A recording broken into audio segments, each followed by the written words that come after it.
Hare Krishna. So I'm going to do a test run, speak a little bit, make a short 2-minute video so that I can pop it into the video editor and see what I can come up with, how I can like customize the video. So basically,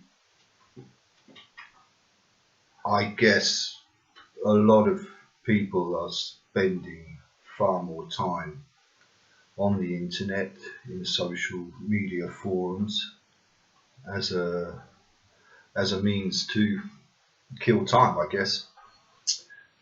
And there's a lot going on. Now, my purpose for starting this kind of video journal, where I'll talk about Vaishnav philosophy and teachings, and I'll touch on some of the social issues as I see their relevance to the topic within the teachings of Vaishnavism that I'm dealing with at that particular time. I don't want to be another person who claims to know exactly what's going on, but I want to, for myself, and I'm just sharing it, is just keep it all in a little bit of perspective, because there are so many things going on, and it's natural, because we are in Kali Yuga, that unless we are directly involved in something, we rely on information from outside sources, and be it what we term mainstream media information sources or alternative media information sources. If we are to say that alternative media sources come also under that kind of label of conspiracy theory, although I'll come back to that later. I don't really want to make my videos about mainstream media versus conspiracy theory, but more to try to put things into a kind of perspective that we rely on information.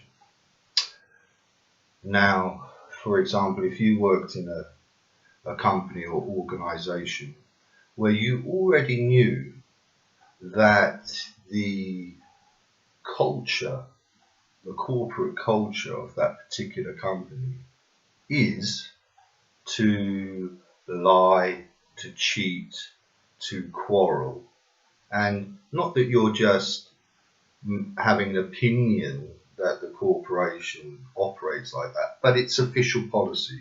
You can read about it. In this organization, we apply all of our functions and methods of management and productivity. We apply a method of lying, cheating, quarreling, argument, trickery, deception.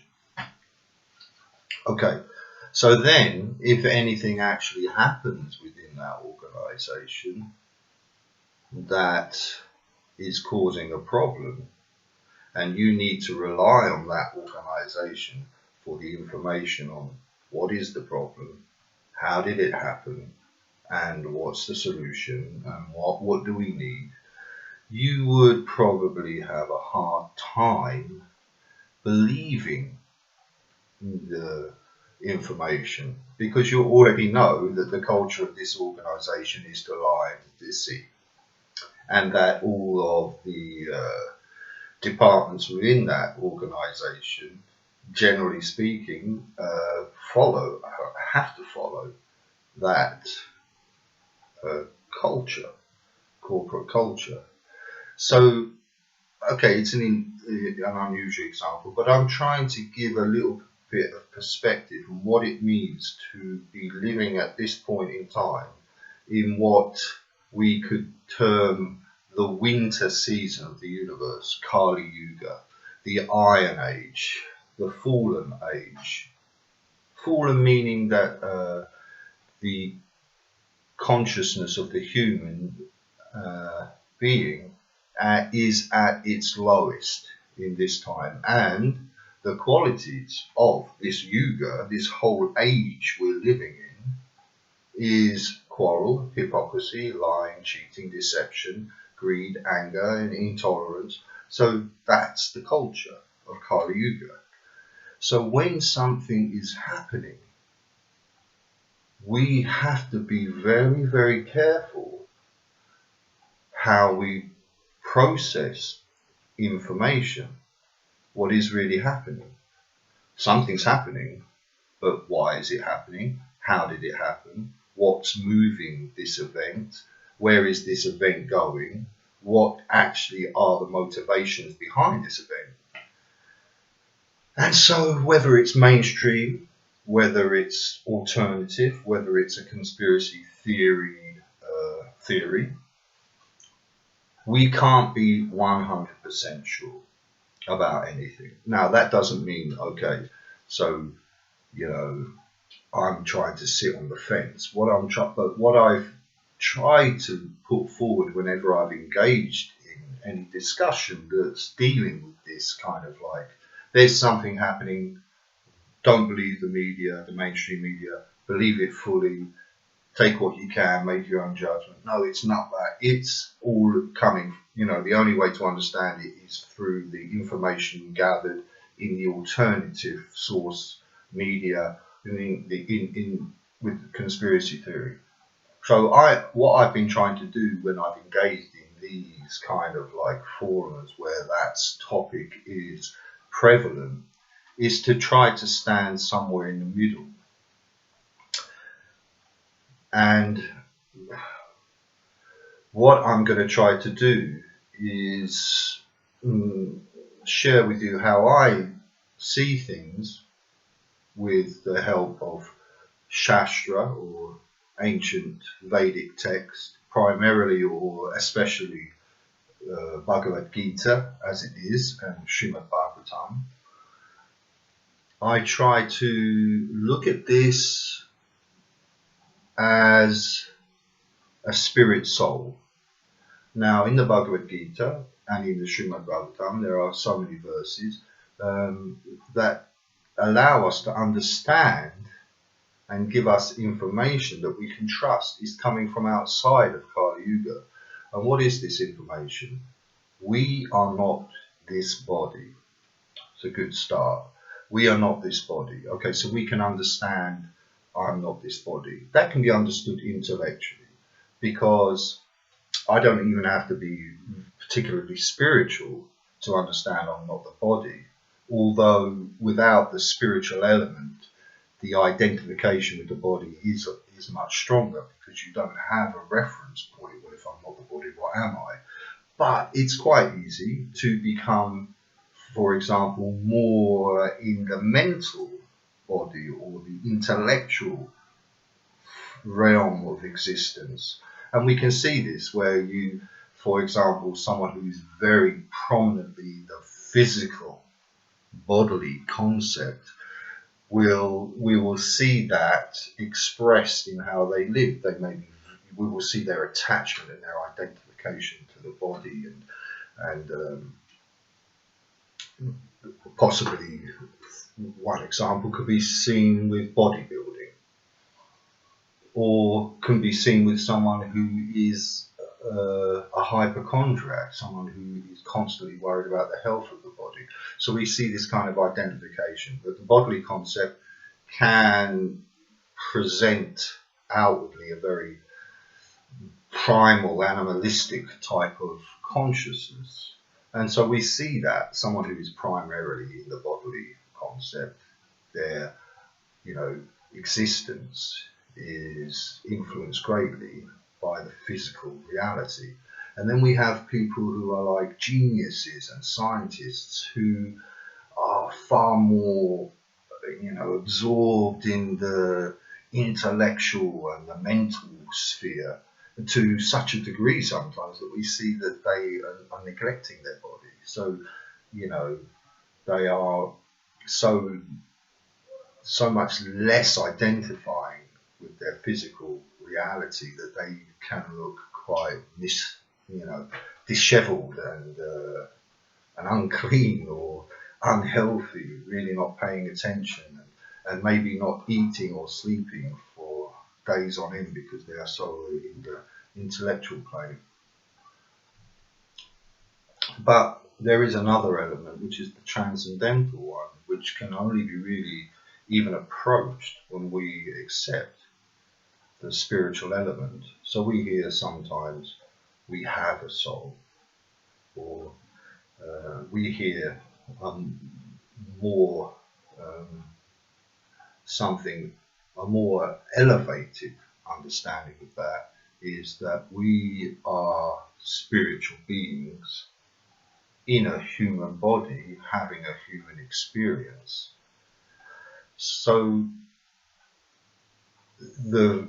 why does Srila Prabhupada say that the whole spiritual journey, the quest for the absolute truth, why are we here, what's life all about, begins with these questions or these understandings? I am not this body and I'm not this mind. And as spiritual practitioners, we often use this when we are preaching or when we are sharing information, especially for those who are distributing transcendental literature on the streets and in the cities all over the world.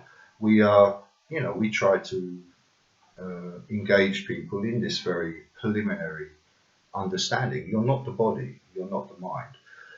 But let me roll it back a little bit.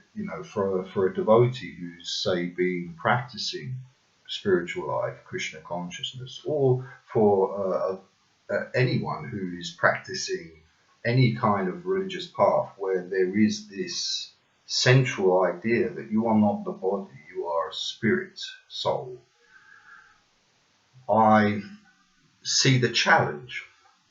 It's very easy to say, I'm not the body, you're not the body, Prabhu. You're not the mind, Prabhu. The body, okay, we can feel separate, but we may only be intellectually understanding that. But the Bhagavad Gita says direct perception of the self by the self. Now this is where it gets more real, more technical. We are the observer of the body and the mind.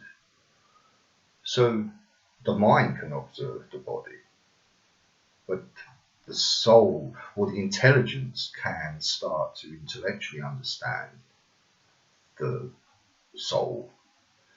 But spiritual life actually means we are operating from this central core understanding that I am a spirit soul.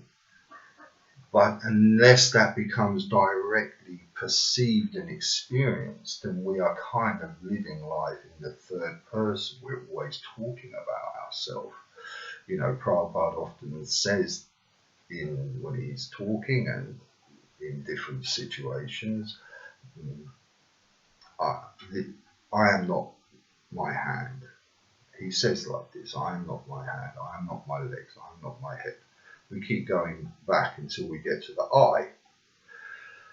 Who is the I?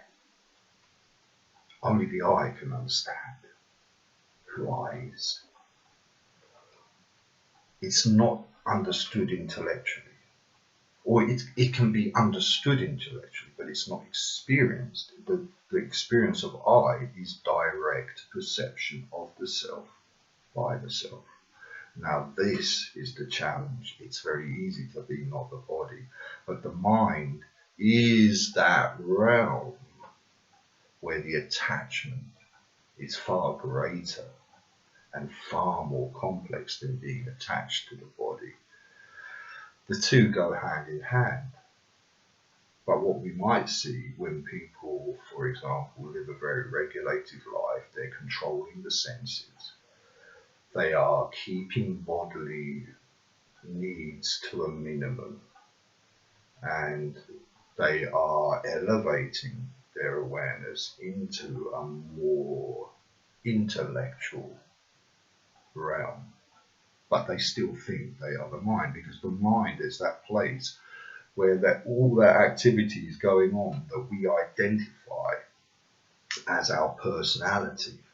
But what is that? If we are the observer, then all this activity in the mind is not who we are, it's what we are seeing. It's what we are identifying with. And that's a very, very challenging aspect of spiritual life, to bring spiritual life to the point of direct perception of the self. Okay, so this was just a test video. I'm making a video, it's took about 15 minutes. I want to kind of like take this away, listen to it, see how it looks, see what editing I can do to make it more entertaining. And I'm also going to try to apply, different aspects of presentation and lecturing to make it all enjoyable. And I'm not really going to do any kind of video, at least in the beginning, that would be more than 15, 20 minutes, 30 minutes max. I'm going to have some key points, put them up, look at them, support them, offer a final conclusion, and then post the video and see what reaction I get from it. Okay, I'm going to stop the video now and go through that process of editing.